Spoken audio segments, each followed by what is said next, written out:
merci Jean-Mathieu. Je remercie beaucoup Jean-Mathieu pour cette présentation. Moi qui suis opérateur maintenant et plus du tout anesthésiste, j'apprécie quand je vois en salle Jean-Mathieu, Rémi Driot ou Marie, et je sais que ma journée va être bonne.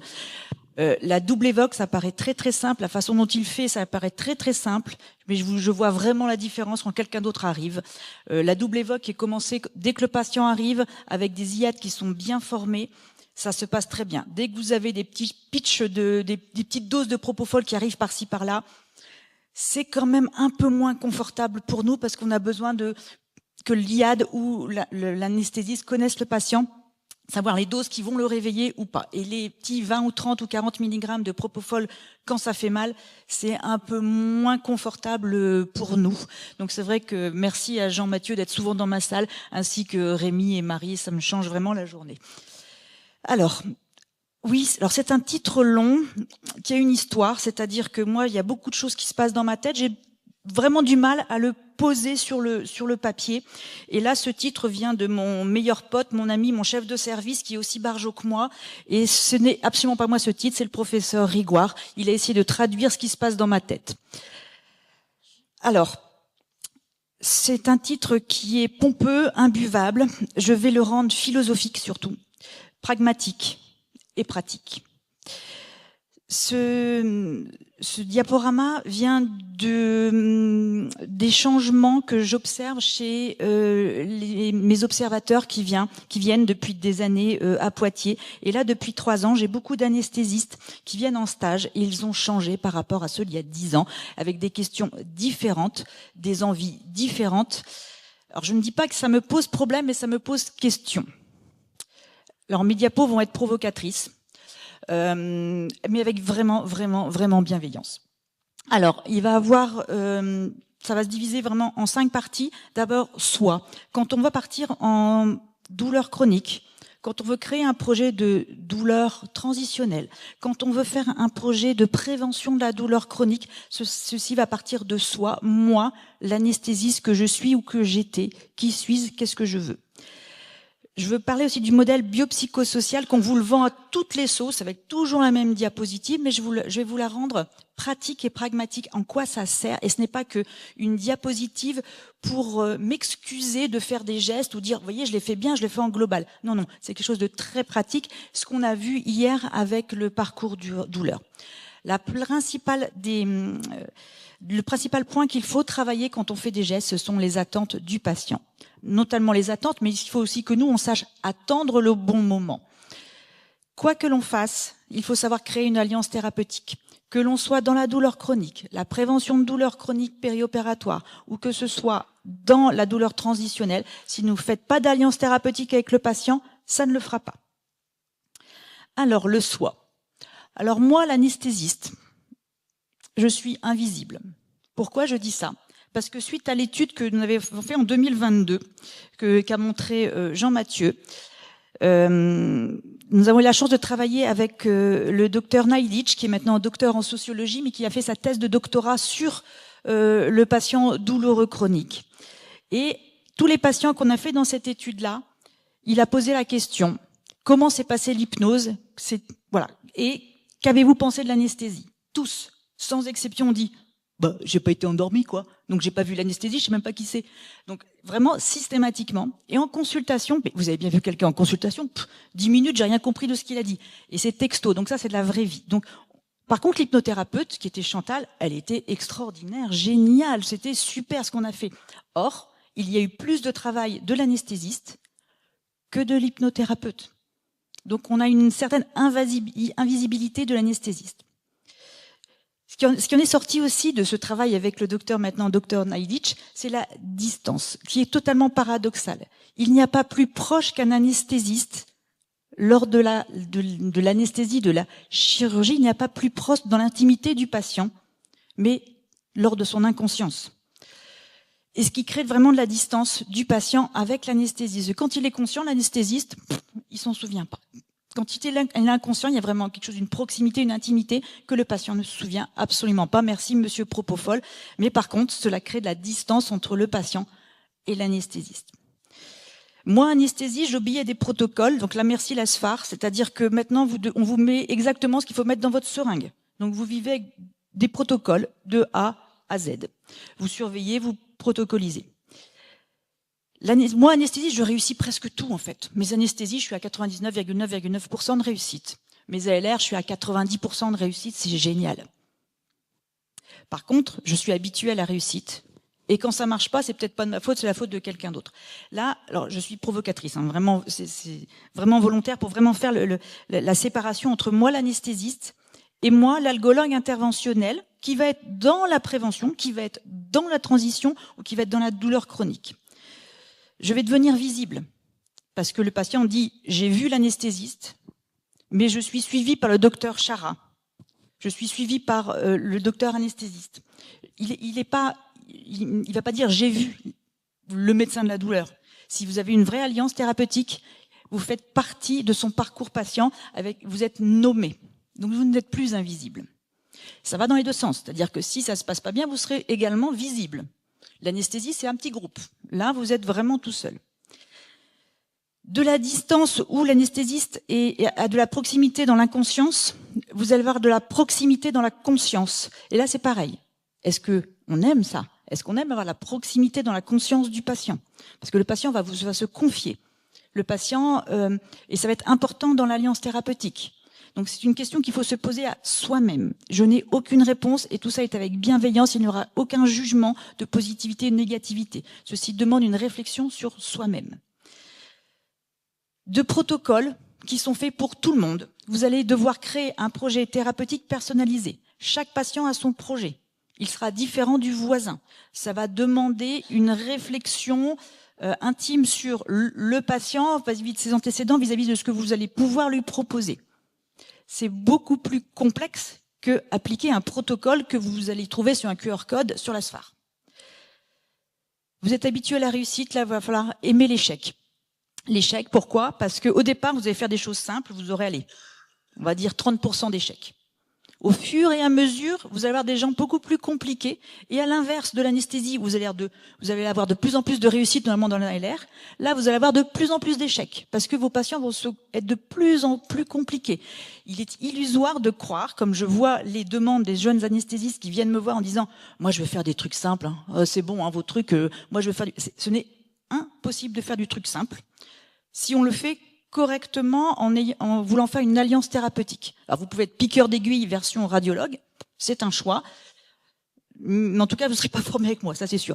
Mais il faut voir l'échec un peu différemment. Ça c'est très important. Donc réfléchir d'abord sur le soi. Qui suis-je, moi qui veux créer un projet de douleur transitionnelle, de prévention. Est-ce que vraiment s'analyser en disant, en fait, ouais, la visibilité, ça m'embête un peu, donc travailler sur soi, sur le visible, où personne n'aime l'échec, hein, personne, hein, moi non plus, mais quelles vont être mes réactions vis-à-vis de l'échec? Alors je dis pas qu'il faut pas se transformer en algologue, mais par contre, il faut réfléchir sur ces points faibles pour pouvoir les travailler, pour qu'on soit le plus confort avec le patient et l'alliance thérapeutique que l'on va faire. Donc ça, c'est très important. Et cette réflexion-là, cette diapositive, je l'ai faite il y a 15 jours avec mes deux jeunes anesthésistes qui sont venus en disant, ben voilà, on a des projets, on veut faire ça. Et dans ces deux anesthésistes qui travaillent dans le même groupe, j'en avais une qui voulait dire, moi je veux arrêter l'anesthésiste, je veux devenir algologue interventionnel, et l'autre qui me dit, je veux aider mon prochain parce que le chirurgien m'a dit que je pouvais l'aider. Et on a travaillé un petit peu là-dessus, chacun avec ses forces, avec ses faiblesses, et en fait dans le même service, ils vont pas faire le même projet, ils vont pas mettre les mêmes appuis, les mêmes béquilles, parce qu'ils sont différents. Ils vont peut-être travailler sur des patients différents, ils vont créer des parcours différents avec leur propre intimité. Mais ça demande une réflexion sur soi-même. Donc merci à tous les jeunes ou les moins jeunes qui viennent dans le service, qui nous obligent à réfléchir et à pousser un petit peu notre façon de réfléchir. Le modèle biopsychosocial, alors c'est pas pour faire joli, c'est pas pour dire que moi je travaille en global et que je suis bien mes patients, non, c'est quelque chose de réel et de pragmatique. C'est ce qu'on a fait hier dans le groupe Parcours Douleur. Le biopsychosocial, vous l'avez à toutes les sauces. Vous avez ces triangles, n'importe quoi, ces cercles qui s'entrechoquent. Ce que ça veut dire, c'est que certes, il faut prendre le patient dans sa globalité, mais surtout, ce qui est plus important, c'est l'interaction de ces trois cercles. Il faut qu'ils soient concomitants, dans une temporalité identique. C'est-à-dire que si vous touchez à un de ces cercles, l'autre va se modifier. Et c'est ça qui est important. C'est-à-dire que on va pas hiérarchiser du tout les points à travailler. Il faut qu'ils soient faits dans la même temporalité. Donc, je vais vous donner des exemples après. Donc, en biologie, ça va être vraiment ce que vous faites en tant que médecin. Donc, toute l'anamnèse, l'interrogatoire. Dans l'interrogatoire d'examen clinique, je vous ai mis également tout ce qui est fonctionnel. Donc ça, c'est important aussi d'avoir sur les courriers, d'analyser les patients. Parce que si vous bougez un peu de fonctionnel, vous allez voir que ça va modifier tous les cercles aussi, et notamment travailler sur cette interaction de ces 3 cercles. Les examens paracliniques. Tout ce qui va être psycho, il faut aussi le recueillir. Que ce soit, alors c'est pas psychopathologique, hein, c'est psychocognitif, comment fonctionne le patient. Que vous travaillez, j'insiste, hein, que ce soit même dans la transition, même dans le préventif, il faut aller chercher ces facteurs-là. La santé mentale, c'est important parce que la douleur, ça tape sur le système. Que la santé mentale modifie aussi votre rapport à la douleur. Les émotions, c'est important parce que l'anxiété, il faut y la travailler. Alors, les facteurs de vulnérabilité, notamment si vous allez travailler dans le transitionnel ou la prévention, il faut savoir les chercher et il faut les documenter. On a tout ce qui est habituel, hein, le catastrophisme, le machin, le truc. Enfin, ça vous l'avez partout dans ces petits points. Le post-traumatique, il faut vraiment le chercher. Ça, je me rends compte que c'est quand même le plus fréquent actuellement, le plus difficile à travailler. Et les croyances et les attentes. Ça, pareil, les croyances, on va les chercher. Vous commencez la consultation, vous êtes en plein milieu, vous finissez, et vous leur dites, mais qu'est-ce que vous attendez de moi, en fait? Comment vous voyez, comment on pourra travailler? Et là, il va vous répondre. Il va dire, vous allez me trouver une aiguille et je vais guérir. Donc là, déjà, il va falloir retravailler un petit peu. Ou vous allez me trouver un médicament miracle. Enfin, peu importe. Donc, il faut vraiment travailler sur ses croyances en sachant poser les bonnes questions. Et c'est systématique. J'insiste, que ce soit dans la prévention, dans la transition ou dans la chronicité. Les facteurs sociaux, faut aussi les chercher. C'est très important, notamment au niveau professionnel. Et ce qui se passe également dans la famille. Donc on est un petit peu intrusif, mais on en a besoin. Et là, on s'occupe aussi de l'EQSND, qui est la qualité de vie. Pourquoi? Parce que je vais vous montrer des articles où là, on est en train de dire quand même la qualité de vie est un facteur très important dans l'évolution de la douleur. Donc si on a une qualité de vie catastrophique, ça va demander des prises en charge beaucoup plus longues. Pourquoi c'est important? Et je vais passer les patients que j'ai vus la semaine dernière, je les ai un peu dans ma tête, donc c'est beaucoup plus facile.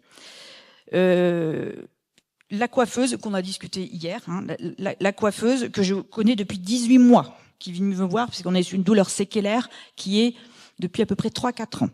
Je l'ai vue pour la première fois il y a 18 mois. Sur le plan social, elle est coiffeuse à son compte. Qu'est-ce qu'elle me demande? C'est de continuer à bosser. Ok, je lui dis non, on va pas jouer comme ça. Je n'y arriverai pas, vous n'y arriverez pas. Je lui donne des rendez-vous tous les 4 à 6 mois. Alors, on n'a pas que ça comme plan de travail, mais le principal plan de travail, c'est le boulot. Je vais pas vous remettre au travail, on va être en échec. J'ai pas envie, vous avez pas envie. Là, il y a une dizaine de jours, après plusieurs consultations, hein, c'est pas une consultation, je la vois 18 mois après, elle me dit, ça y est, j'ai vendu, j'ai trouvé un acheteur, j'arrête la coiffure, je ne peux plus faire. Elle a 49 ans. Hein. Ok, vous le vendez quand? En juin. Qu'est-ce que vous allez faire après? J'ai postulé en tant qu'agent administratif au CHU de Poitiers. Et ça, c'est génial. Là, je lui ai fait le geste, donc c'était quelque chose d'assez simple, mais que je n'ai pas fait 18 mois avant, parce que de toute façon, on allait être en échec, elle allait recommencer le boulot, et ça allait recommencer. Donc c'était un myofacial du scalène. J'ai fait le bloc test qui est positif, on verra après, on travaille avec les kinés ou avec le botox, on verra, mais en tout cas, je ne l'ai pas touché pendant 18 mois. Pourquoi? Parce que si je l'avais touché, on aurait modifié un petit peu le cercle, mais on aurait remis dans le biologique les mouvements qui déclenchaient sa douleur, et on aurait été en échec. Ça demande du temps. Sur la première diapositive, vous avez vu, dans la réussite, il y a aussi le système d'anesthésie qui est un système hyper performant. Vous endormez vite, vous réveillez vite. On a un système, il faut passer le max de patients dans un bloc opératoire. En douleur, on aime la lenteur. Ça, c'est possible, il faut se poser la question. Alors moi qui me speed, j'adore la lenteur. Alors, dans la lenteur, c'est pas que je ne fais rien. C'est que je donne des projets, j'avance. C'est aussi cette réflexion-là qu'il faut avoir. D'une consultation de 10 minutes, 15 minutes, vous allez passer à des consultations de minimum une demi-heure sur quelque chose de simple. Et moi, j'ai des consultations sur périnée et lomboradiculalgique qui durent plus d'1 heure. Il faut savoir ça, peu importe que vous fassiez chronique, transitionnel et prévention. J'espère que ça va s'est passé parce que là. Donc là, c'est un modèle qu'il faut mettre en pratique. C'est pas que sur des diapositives. Si vous ne faites pas ça, si vous n'avez pas cherché ça, vous êtes en échec sur vos gestes. Je vous ai mis 3 articles qui sont très récents, qui sont assez intéressants. Le tout premier qui sort de cette année, qui est surtout les facteurs de vulnérabilité que moi je cherche systématiquement. 2 fois de façon un peu incisive, parce qu'il fallait que je travaille un petit peu vite. Dans ces facteurs de vulnérabilité-là, il y en a 2 qui sortent du lot. C'est la stratégie d'adaptation et l'impact de la qualité de vie. Donc, pour la qualité de vie, moi je fais de l'EQ5D, vous pouvez trouver n'importe quelle échelle d'auto-évaluation, mais c'est important de la chercher systématiquement. Si vous avez une qualité de vie mauvaise, il va falloir aller travailler sur cette qualité de vie en fonction des facteurs que le patient va vous trouver. Ça peut être le sommeil, il va falloir travailler sur le sommeil. Ça peut être sur l'absence d'activité physique, il va falloir le remettre en APA, en sport adapté, ou le remettre des mouvements. Donc en fonction de pourquoi il a une qualité de vie mauvaise, vous allez devoir l'adapter au patient. Autre chose qu'on regarde vraiment cliniquement, c'est les stratégies d'adaptation qui sont négatives. Il y a des patients qui ont des stratégies d'adaptation positives, c'est-à-dire qu'ils vont continuer leur activité. Je fais plus de footing, mais je fais du vélo. Voilà. Au lieu de sortir et de marcher pendant 4 heures, je sors 4 fois 1 heure. Donc il va y avoir une stratégie positive. Et il y a certains patients qui ont une stratégie d'évitement, qui ont une stratégie d'adaptation négative. Il faut savoir la rechercher et la travailler. Peu importe où on en est de la douleur, il faut savoir la travailler. Parce que si la stratégie d'évitement est mise en place, il va falloir la débricoler de façon assez rapide. Le patient qui ne bouge plus, qui ne veut plus aller voir son kiné parce qu'il lui fait mal, le patient qui ne marche plus, qui ne sort plus de chez lui, il va falloir, dans les consultations de suivi, vérifier que, vous êtes inscrit à une association ? Ok, vous avez rien fait, bon, on se revoit dans 3 mois et puis vous allez faire un truc, quoi. Donc il faut vraiment travailler, c'est vraiment 2 points. Et cet article-là, quand je l'ai lu, c'est vraiment la vraie vie avec nos patients. Il est très intéressant, récent à lire. Vous avez autre article qui est qui date de 2021, qui résume bien ça. On revient sur la qualité de vie et les changements neuroplastiques. C'est-à-dire que quand vous changez dans ce cercle de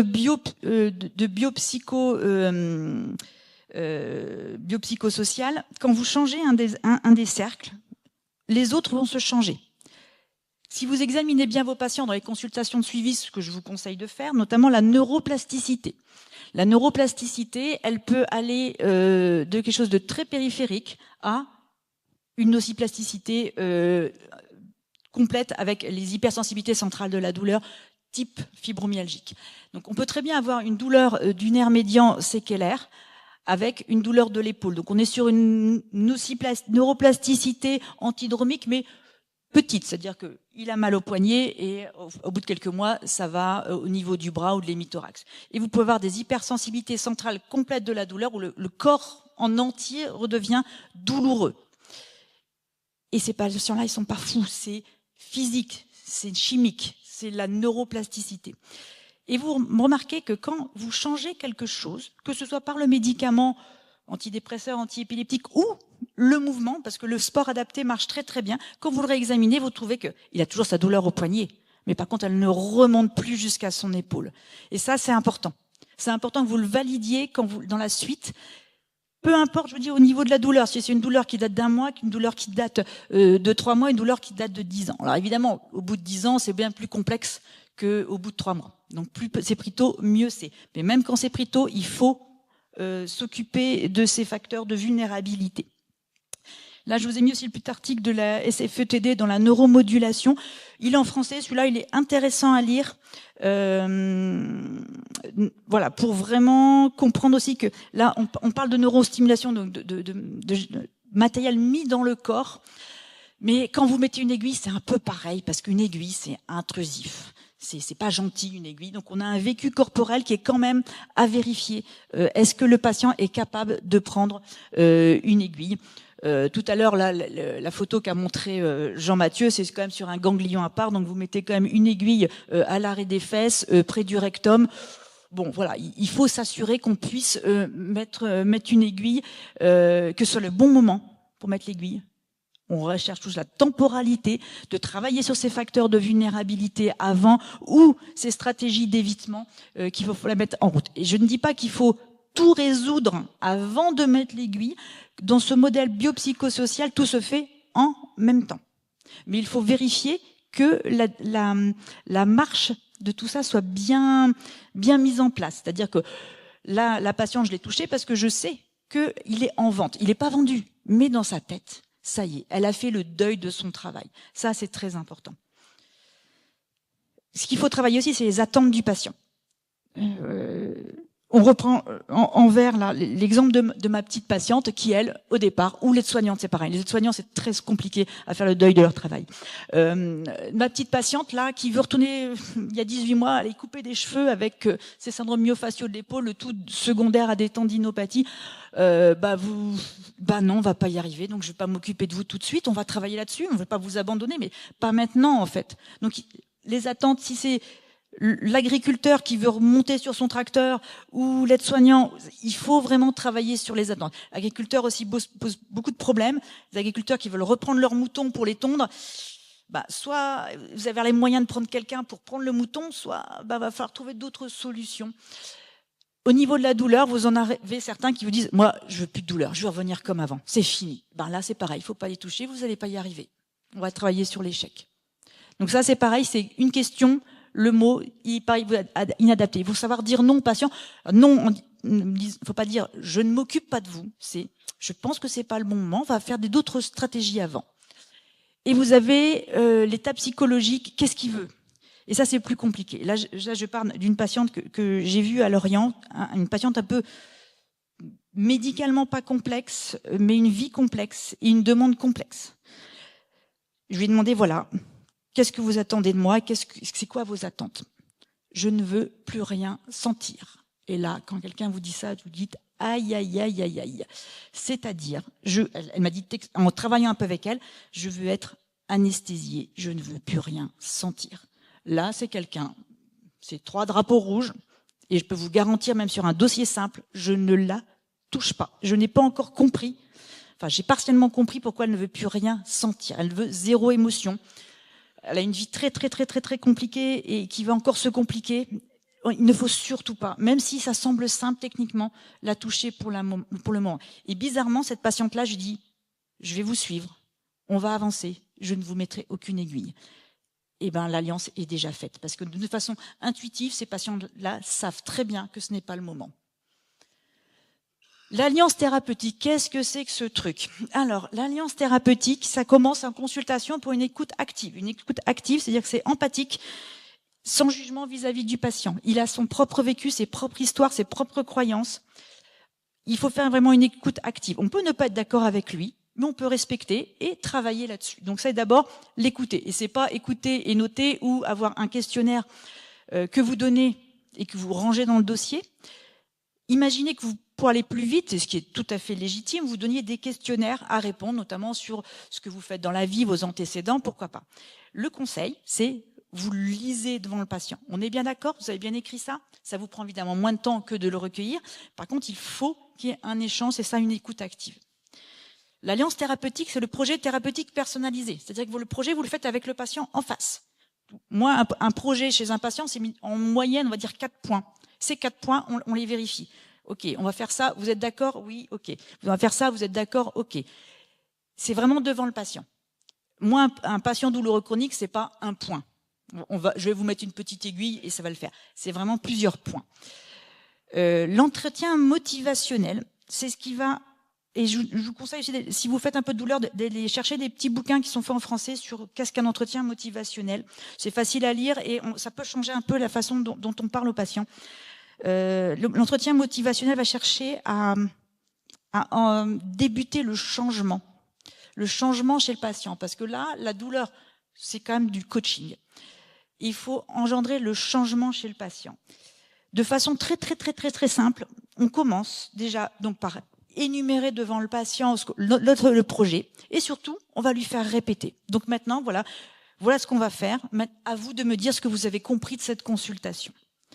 Et ça, vous validez ce qu'il a bien compris ou pas, et c'est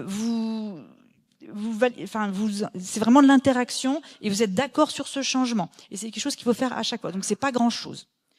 Il faut faire une consultation de suivi et pas une consultation avec j'ai une réponse par mail pour savoir si mon geste il a été efficace ou pas. Dans le suivi, il faut examiner, comme je vous dis, le moindre changement que le patient va faire va changer tout ce système biopsychosocial. Donc il faut faire les consultations de suivi, il faut examiner un patient. Peut-être que vous avez des patients très simples, il suffit de faire un geste et c'est fini. Alors là, bon, ça va pas durer longtemps dans votre carrière en fait. Souvent, ça va se compliquer. Donc, il faut prévoir dans votre parcours patient une consultation de suivi. Consultation de suivi qui va être faite par vous, par des infirmiers, par une IPA, mais il faut que derrière, vous ayez un retour, que le patient voit votre bouille de temps en temps. Ça, c'est vraiment important. Alors, conclusion. Cette conclusion-là a vraiment été faite pour mes deux anesthésistes là qui sont venus il y a une dizaine de jours, où on a travaillé vraiment sur ce qu'ils sont en train de créer. Il faut développer un parcours patient cohérent avec soi. Qui je suis? Qu'est-ce que j'aime? Qu'est-ce que je n'aime pas? Sur quoi je vais m'améliorer? Le principal, c'est l'échec. Comment vous avez travaillé sur l'échec? Et ça fait partie de la douleur. En fonction de qui vous êtes, il va falloir créer un parcours. Un parcours, soit avec un centre antidouleur ou des algologues ou des kinés, peu importe. Il va falloir créer le parcours autour de l'écologie médicale que vous avez, de ce dont vous vous occupez. Et vraiment, je vais prendre des exemples. La jeune que j'ai vue qui veut arrêter l'anesthésie, qui veut devenir vraiment médecin de la douleur, je lui dis mais qu'est-ce que tu veux? Elle s'en fout des patients compliqués. Ce qu'elle veut, c'est devenir un médecin de la douleur. Donc là, je lui ai dit déjà, t'en as au minimum pour 5 ans pour te former. Donc déjà, tu commences maintenant. Tu vas pouvoir commencer, mais dis-toi que tu en as pour plus de 5 ans de formation. Dis-toi qu'il va falloir que tu ailles te former également au management, au coaching. Faut que tu ailles voir côtoyer les psys. Il faut que tu ailles vraiment les chercher des connaissances. Va côtoyer des rééducateurs. Donc tu vas avoir une somme de choses à apprendre et tu vas pouvoir faire beaucoup de choses et tu vas créer un parcours autour de toi. L'autre jeune homme, il me dit, moi, je veux vraiment rendre service parce que j'aime l'ALR. Alors ça me fait hérisser le poil quand on me dit ça, mais enfin bon, bref. Donc je suis bon en ALR, je veux rendre service et les chirurgiens me demandent. Donc là, je dis, ok, toi, t'es jeune, t'as envie de rester l'anesthésie réa, ok, tu vas pouvoir aider. Par contre, il va devoir s'aider d'algologue. Il va devoir, mais je dis par contre, tu vas devoir quand même faire une alliance thérapeutique avec les patients. Donc apprendre à faire cette alliance, ça prend pas longtemps, mais il faut s'en rendre compte. Ou tu deviens radiologue et tu mets des aiguilles. Et encore, les radiologues commencent à faire mieux que les anesthésistes. Donc, dans le même service, ils ne vont pas créer le même parcours patient, ils ne vont pas se servir des mêmes outils qu'ils ont autour pour faire quelque chose qui leur ressemble. Et à un instant T, peut-être que ce jeune homme que j'ai vu là, dans 5 ans, il va me dire, en fait, non, je vais encore changer mon parcours. Donc, c'est quelque chose d'évolutif. Donc voilà, je vous remercie pour cette attention, pour ce topo un peu provocateur, je sais bien. Je pense qu'on a le temps pour quelques questions. Sur les présentations, même un petit peu, même au-delà, sur la place des anesthésistes dans ces parcours douleurs. Oui, allez-y. La kétamine, alors, encore une fois, nous, initialement, on a commencé avec les poses d'électrodes. Et la kétamine, honnêtement, on n'a jamais eu encore une fois, je parle des sédations lors des procédures. On n'a jamais eu de bons résultats. Notamment, il faut les kétamines, on est sur mine de rien quand même un temps il faut que ça s'installe, il faut qu'on soit sûr de la réaction. On gère beaucoup mieux les réactions paradoxales avec le propofol, on évoque, parce qu'on peut l'arrêter de le bouger qu'avec la kétamine. Et clairement, ça a été essayé, parce qu'on a un de nos collègues qui est parti à la retraite, qui était à fond kétamine, Dexdor, qui venait de la réa cardio-thoracique. Et à chaque fois que ça a été utilisé, à chaque fois, la réponse du patient était pas géniale, soit il a fallu convertir, soit il a fallu changer les techniques, et encore plus avec les gestes de Bénédicte où on a des temps très courts, on n'a jamais eu de bons résultats. Encore une fois, je parle pas dans l'hypothèse du traitement, hein, je parle juste dans l'accompagnement du geste. Voilà. En tout cas, moi, sur le côté opérateur, je n'aime pas du tout Dexdor, kétamine. Moi, j'ai un patient qu'on a fait la semaine dernière là, il ne voulait plus venir me voir tellement il n'a pas du tout aimé son anesthésie. Donc, il est tombé sur Rémi où on a fait une double évoque, ça s'est très bien passé. En tout cas, moi, kétamine ou Dexdor, kétamine, ça ne se passe jamais bien. J'ai jamais les bonnes réponses, il se réveille pas au bon moment. C'est vraiment pas quelque chose que j'apprécie en tout cas. Et j'ajouterais que j'ai répondu le premier, mais c'est quelque chose qui, en fait, est vraiment un binôme, parce que tout ce que vous faites implique une action directe sur le geste qui va être fait. Donc, si l'opérateur vous dit, bah non, plus jamais ça, vous êtes obligé d'en tenir compte donc dans vos pratiques. Est-ce qu'il y a d'autres questions, remarques? Je ne sais plus s'il y a quelqu'un qui a levé la main. Allez-y, oui, pardon, allez-y. Parlez assez fort parce que...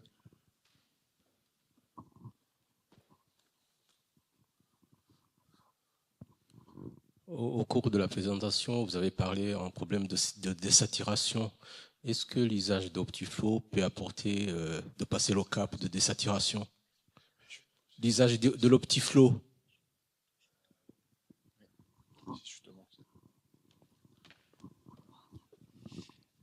Alors, c'est drôle que vous me posiez cette question, parce que c'est une question qu'on s'est posée typiquement mercredi dernier. Oui. Donc, pourquoi? Parce que en fait, initialement, on n'utilisait pas l'Optiflow parce que nous n'avions pas de colonne. Maintenant, on a une colonne dédiée pour l'anesthésie. Alors, c'est une colonne, c'est de l'Optiflow simplex.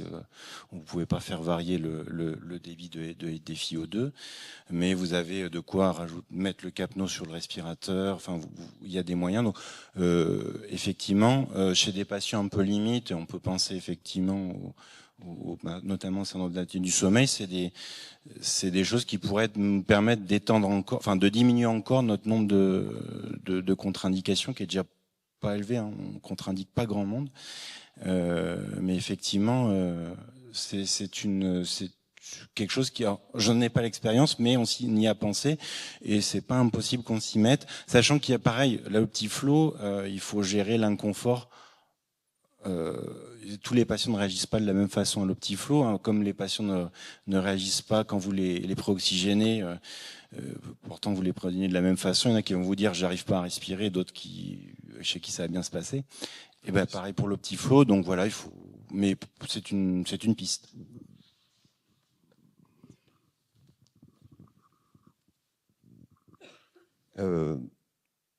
En fait, j'ai plein de questions, mais en fait, j'ai surtout envie de dire merci à Bénédicte parce que c'était magnifique, super topo, et que des comme ça, on en voudrait tout le temps parce que c'était d'une super richesse. Alors moi, voilà, juste un grand merci pour ce moment. Merci à toi.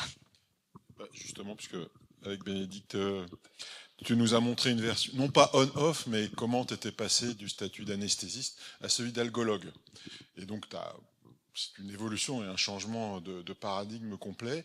Est-ce que quand même, en tant qu'anesthésiste de base dans une équipe, il y a quand même la possibilité d'avoir une situation intermédiaire, c'est-à-dire, bien sûr, on ça, je t'envoie régulièrement des patients, il peut y avoir dans chaque équipe d'anesthésien qui va s'intéresser à la douleur, pouvoir faire un certain nombre de gestes, sans forcément aller jusqu'où tu veux aller. Est-ce qu'il y a une place pour nous anesthésistes, tout en restant anesthésistes, mais quand même en pouvant s'occuper des douleurs, la douleur interventionnelle ou même un peu la douleur chronique, en sachant, en connaissant nos limites, je te l'accorde, mais voilà, qui permettrait effectivement de faire, ou sinon un tri, en tout cas de voir un certain nombre de choses, un certain nombre de problèmes, et de monter avec sous forme de réseau avec cette fois des vrais algologues. Cette présentation, elle est faite pour ça en fait. Elle est faite pour dire tout le monde ne va pas devenir algologue chronique. Par contre, l'anesthésie doit s'emparer de la prévention et du subaigu, mais s'en emparer correctement. Et c'est ça qui me pose actuellement beaucoup de soucis. C'est que j'ai beaucoup d'anesthésistes qui viennent me voir pour les gestes. Et ils sortent de là, on disait, mais on n'est pas venu là pour ça. En fait, on pensait pas que c'était comme ça. Parce qu'on les a pas préparés, tout simplement. Donc, il y a une place qu'il faut absolument développer, mais changer notre paradigme anesthésiste. Et la première diapositive, pour moi, est importante. Et, je pense même que la SFAR devrait, alors pas pour moi, mais devrait vraiment se poser la question de quel profil. Il va falloir changer les choses. Et on peut rester anesthésiste et médecin de la douleur, mais il faut être conscient des changements. En tout cas, on ne peut pas partir de la douleur chronique en restant invisible, en voulant faire de la rapidité, en voulant faire de la réussite. Voilà. Donc oui, et il faut développer absolument dans chaque service ceci, en connaissance de cause, et apprendre à consulter. C'est pour ça qu'hier, j'ai fait vraiment 4 heures de la consultation, mais également que les établissements se rendent compte que ce n'est pas 10 minutes. Il faut compter minimum une demi-heure, 40 minutes, même si on a des aides à côté. Merci beaucoup.